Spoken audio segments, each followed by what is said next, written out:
الحمد لوليه والصلاة على نبيه وعلى آله وأصحابه المتأدبين بآدابه أما بعد فأعوذ بالله من الشيطان الرجيم بسم الله الرحمن الرحيم قال الله تبارك وتعالى في الكلام المجيد والفرقان الحميد قل هو الله أحد الله الصمد صدق الله العظيم وصدق رسوله النبي الكريم الحبيب الأمين ونحن على ذلك لمن الشاهدين والشاكرين والحمد لله رب العالمین۔ گنج بخش فیض عالم مظہر نور خدا ناکساں را پیر کامل کاملہ را رہنما زباں تا بود در دہاں جائے گیر زباں تا بود در دہاں جائے گیر ثنائے محمد صلی اللہ علیہ وسلم ثنائے محمد بود دل پذیر حبیب خدا اشرف انبیاء کہ عرش مجیدش بود متقی۔ گنج بخش فیض عالم مظہر نور خدا ناکساں را پیر کامل کاملہ را رہنما حضرت خواجہ قاسم الانوار زاہد کا یہی دربار ہے، نور سے پر نور ہے اور فیض کا گلزار ہے۔ اے کہ طالب گر تجھے وصل خدا درکار ہے خاک پائے مہروی بن جا،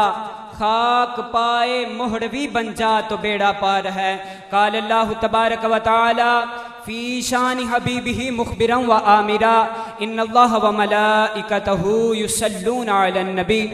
یا ایہا الذین آمنوا صلو علیہ وسلموا تسلیما۔ تمامی احباب بآواز بلند پڑھی الصلاۃ والسلام علیک یا سیدی وعلی آلک واصحابک سیدی یا محبوب رب العالمین۔ الصلاۃ والسلام علیک یا خاتم النبیین وعلی آلک واصحابک یا رحمۃ للعالمین۔ جیوے خواجہ قاسم پیر جیوے خواجہ قاسم پیر جیوے خواجہ قاسم پیر جیوے خواجہ قاسم پیر جیوے خواجہ قاسم پیر جیوے خواجہ قاسم پیر پیر میرے جیا پیر نہ کوئی پیر میرے جیا پیر نہ کوئی پیر میرے جیا پیر نہ کوئی چورانوں وی ولی بناوے چورانوں وی ولی بناوے چورانوں وی ولی بناوے کرم کرے تھے ولی بناوے چورانوں وی ولی بناوے مرشد دی تصویر جیوے خواجہ قاسم پیر جیوے خواجہ قاسم پیر۔ اللہ تبارک و تعالیٰ کی حمد و ثنا کے بعد درود لامحدود جناب احمد مجتبیٰ سیدنا محمد مصطفیٰ علیہ السلام کی پاک بارگاہ میں ہدیۃً نذرانۃً عقیدۃً پیش کرنے کے بعد حضرات گرامی دعا ہے کہ رب کریم حق سچ بیان کرنے کی توفیق عطا فرمائے اور ہم سب کا آنا اپنی بلند و بالا بارگاہ میں قبول و منظور فرمائے۔ حضرات گرامی میں سب سے پہلے تو بالخصوص مشائخ موڑا شریف کے عرس پاک میں اپنے مرشد و مربی جناب صاحبزادہ پیر محمد عمر زیب بادشاہ قاسمی وارث مسند دربار عالیہ موڑا شریف آپ کا جامعہ قاسمیہ زاہدیہ کی طرف سے جامعہ قاسمیہ زاہدیہ کے طلباء اور انجمن محبان طریقت انٹرنیشنل موڑا شریف حلقہ کھیالی کی جانب سے اور بالخصوص اپنے والد گرامی کی طرف سے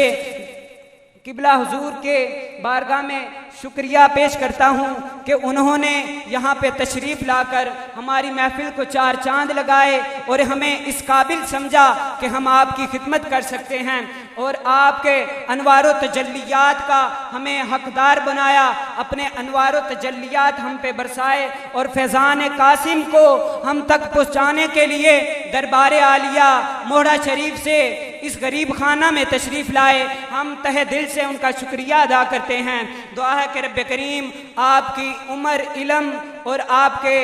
فیض میں برکتیں، وسعتیں پیدا فرمائے، اور ہم سب کو آپ کے فیض کا حقدار بنائے۔ حضرات گرامی، یہ اہل سنت و جماعت کا مرکز جامعہ مسجد عثمان غنی المعروف قاسمی صاحب والی مسجد و جامعہ قاسمیہ زاہدیہ فیضان قاسم کی ایک رونق اس علاقہ میں عرصہ دراز سے لیے بیٹھا ہے۔ حضرات گرامی، آپ لوگوں کے شاید علم میں نہ ہو، لیکن یہاں پہ فیضان قاسم کے جو پودے میرے نانا جی کے وسیلے سے، اور پھر حضور جناب حضور علیہ السلام کے غلام جو فیضان قاسم کو بانٹنے کے لیے بابا جی محمد قاسم صادق نے اپنے وارث دربار عالیہ موہڑا شریف میں اپنے سجادہ نشین اول کی صورت میں حضور زاہد خان صاحب کی صورت میں ادھر بٹھائے ہیں، ان کے فیض کو یہاں پہ تقسیم کرنے کے لیے آج ماشاءاللہ 59واں سالانہ عرس پاک مشائخ موہڑا شریف ہے، جو اس مسجد میں اس وقت جاری و ساری ہے، جس میں آج ماشاءاللہ 6 حفاظ کرام جنہوں نے قرآن پاک کو حفظ کیا اور فیضان قاسم کے حقدار بنے، قرآن و رسول، قرآن و سنت کو اپنے سینے میں جنہوں نے سمایا ہے، وہ آج 6 طالب علم حفظ کے ہیں، اور اس کے ساتھ جو بچیوں کا جامعہ ہے 11 طالبات جو آج جامعہ سے فارغ ہوئی ہیں، جنہوں نے ترجمہ و تفسیر کی دولت اپنے سینوں میں جو ہے انہوں نے سمائی ہے۔ تو حضرات گرامی، یہاں پہ ایک یہ سالانہ پروگرام فیضان قاسم کی صورت میں یہاں پہ ہوتا ہے، اور اس کے علاوہ یہاں پہ ہر جمعہ کے روز نماز فجر کے بعد عرصہ دراز سے فیضان قاسم کو لوگوں تک پہنچانے کے لیے درود پاک جناب احمد مصطفیٰ سیدنا محمد مصطفیٰ علیہ السلام کی بارگاہ میں پیش کرنے کے لیے عرصہ دراز سے کئی سالوں سے نماز فجر کے بعد اس مسجد میں رونق افروز ہوتی ہے۔ آج بھی ہوئی تھی، کیونکہ آج بھی جمعہ تھا، حالانکہ یہ بھی پروگرام تھا، لیکن ہم حضور کے فیض کو تقسیم کرنے کے لیے جو انہوں نے خلیفہ صاحب کی ڈیوٹی لگائی ہوئی ہے، اس کو لوگوں تک پورا کرنے کے لیے یہاں پہ فجر کے بعد ہر جمعہ کو بھی محفل ہوتی ہے، اور حضور ڈاکٹر صاحب کے حکم سے 5 تاریخ کو میری ہوش سنبھالنے سے پہلے سے لے کر اب تک ماہانہ ہر ماہ 5 تاریخ کو ہمارے گھر میں محفل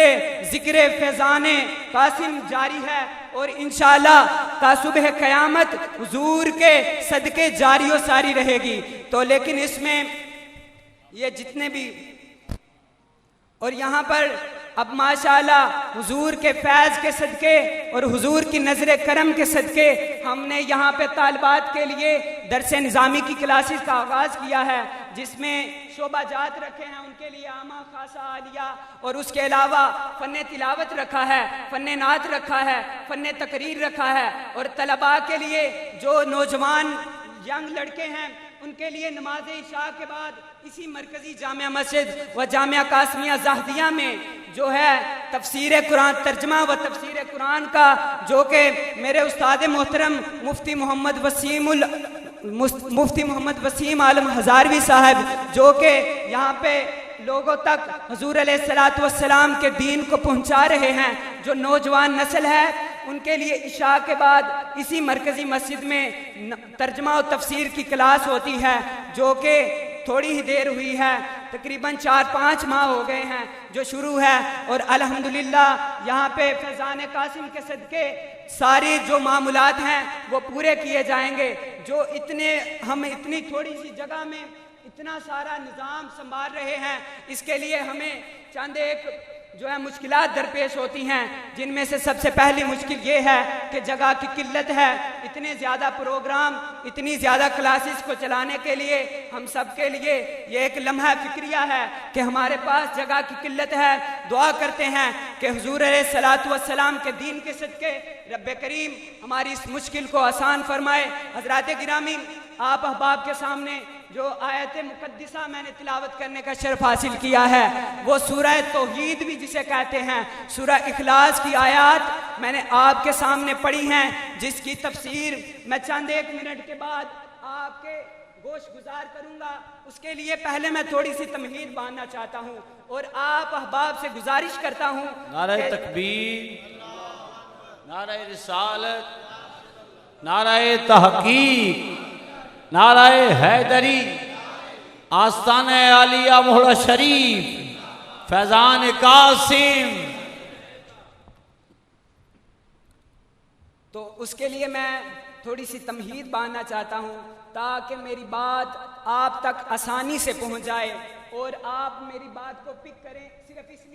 صرف ایک دو منٹ کی تمہید باندھنا چاہتا ہوں تاکہ آپ کو اس آیت مقدسہ کا جو ترجمہ و تفسیر ہے وہ آپ کو سمجھ آ جائے اور آپ کو پتہ چلے کہ ہے تو وہ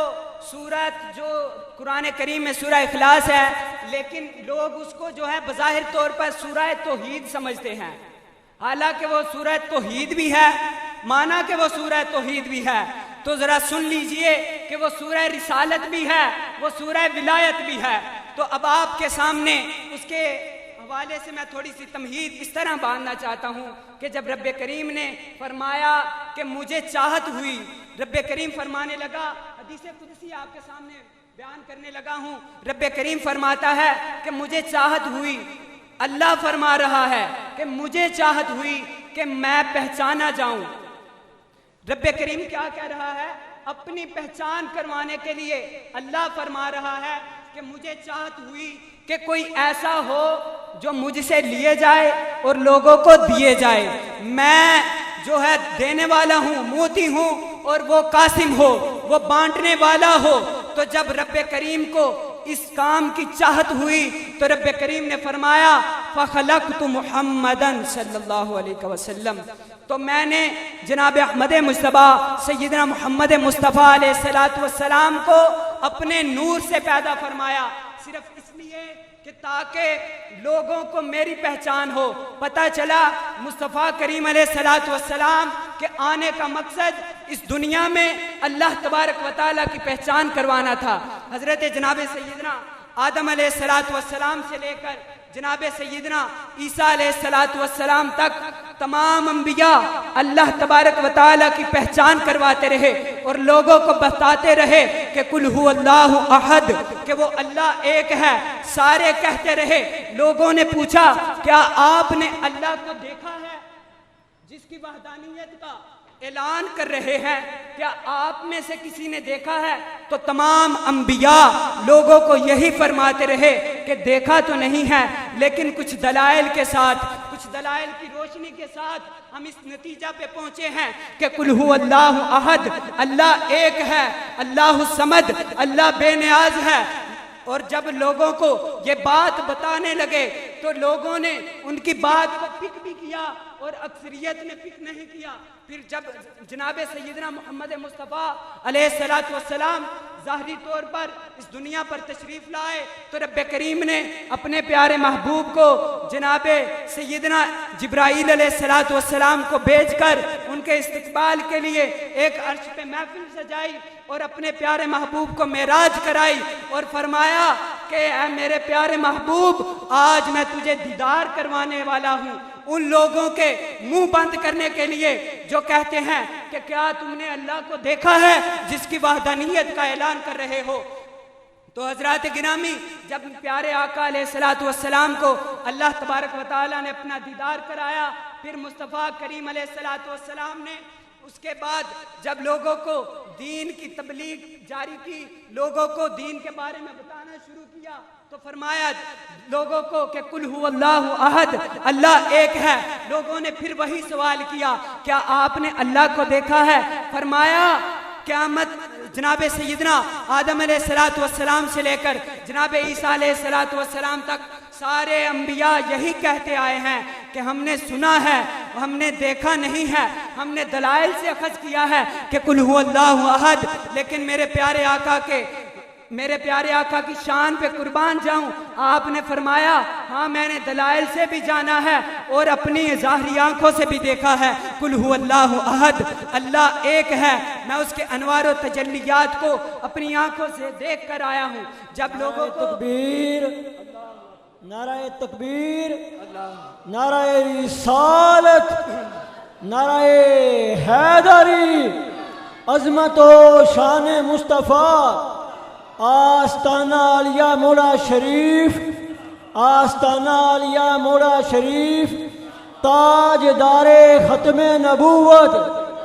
تاجدار ختم نبوت، تاجدار ختم نبوت، لبیک لبیک لبیک یا رسول اللہ، لبیک لبیک لبیک یا رسول اللہ، لبیک لبیک لبیک یا۔ تو حضرات گرامی، جب جناب احمد مصطفیٰ سیدنا محمد مصطفیٰ علیہ السلام نے لوگوں کو فرمایا کہ میں نے اللہ کو دیکھا ہے، میں دیکھ کر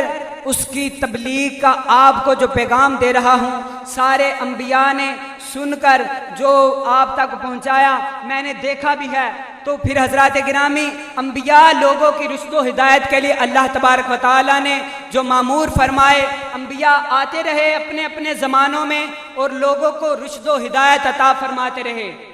لوگ بھی ساتھ میں نسل در نسل آتے رہے۔ تو رب کریم کے جو انبیاء تھے وہ لوگوں تک اللہ تبارک و تعالیٰ کا پیغام پہنچاتے رہے۔ تو جب انبیاء کی نبوت کو نبی کریم علیہ السلام نے خاتم النبیین کا تاج پہن کر آئے اور آ کر نبوت کا دروازہ بند کیا، لیکن ابھی جب نبوت کا دروازہ بند ہوا ہے، رشد و ہدایت کا دروازہ کھلا ہوا ہے۔ رشد و ہدایت لوگوں کو دینی تھی،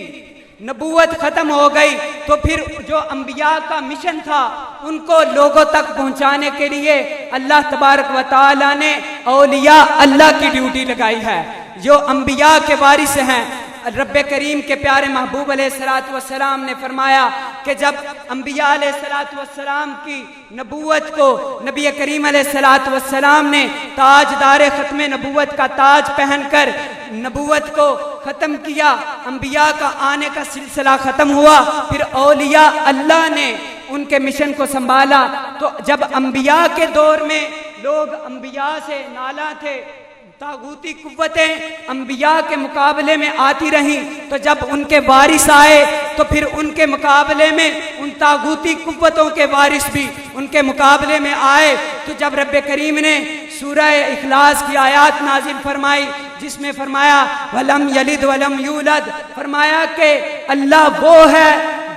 جو نہ پیدا ہوا ہے اور نہ جس کی اولاد ہے۔ تو جب اس بات کو سمجھایا، صرف اس وجہ سے سمجھایا کہ تاکہ لوگوں کو پتہ چل جائے کہ لوگ جو یہ کہتے ہیں کہ اہل سنت و جماعت شرک کرتے ہیں، تو اللہ تبارک و تعالیٰ کی وحدانیت کی جو تعریف اللہ تبارک و تعالیٰ نے سورہ توحید میں سمجھائی ہے، جس میں کہا ہے کہ رب وہ ہے جس کو نہ کسی نے پیدا کیا ہو اور نہ اس کی کوئی اولاد ہو۔ تو جب انبیاء پیدا ہوتے ہیں اور اولیاء پیدا ہوتے ہیں تو اس بات سے پتہ چلتا ہے کہ یہ شرک نہیں ہے، ہم انہیں اللہ کے ساتھ ملاتے نہیں ہیں، اللہ جیسا نہیں کہتے، کیونکہ اللہ اسے کہتے ہیں جو کہ پیدا نہ ہوا ہو اور نہ جس کی اولاد ہو۔ تو حالانکہ انبیاء کی اولاد بھی ہوتی ہے، انبیاء پیدا بھی ہوتے ہیں، یہ صرف اس بات کو سمجھانے کے لیے تاکہ لوگوں تک اولیاء اللہ کا فیضان اور اولیاء اللہ کا مقام کو پتہ لوگوں تک پہنچے، اور اولیاء اللہ کے آنے کا مقصد جو ہے وہ لوگوں کے ذہن نشین ہو۔ دعا ہے کہ رب کریم ہم سب کا آنا اپنی بلند و بالا بارگاہ میں قبول فرمائے۔ وآخر الدعوانا الحمدللہ۔